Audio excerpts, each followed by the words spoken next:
Postoji pak koji svi znaju, sunce, sol i bijeli kamen, ali postoji drugi skriveni, gdje vrijeme šuti i sve postaje srebrno.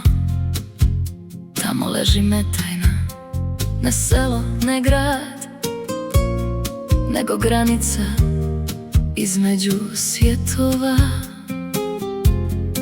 gdje more pamti više nego što čovjek smije znati. Kažu da je to samo obala, ali tko je vidio zna. Ili možda ni ne zna više, je li bio na zemlji, Marsu ili mjesecu.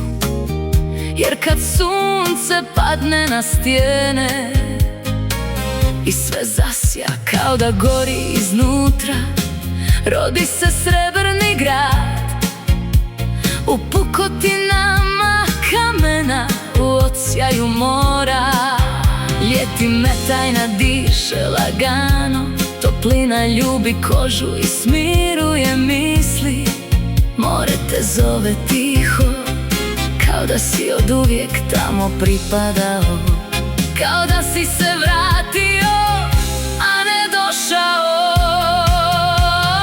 Noću svjetla ti traju po vodi i sve izgleda kao san koji ne želiš prekinuti. Ali zimi Metajna postaje nešto drugo.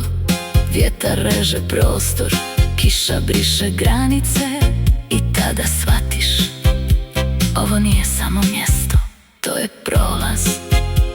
Srebrni grad tada postoji najjače, u oluji, u tišini, u praznini, gdje nema nikoga osim tebe i nečega što te gleda iznutra.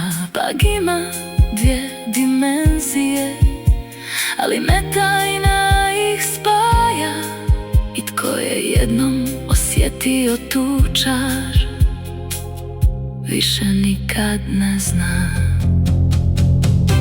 gdje zapravo pripada.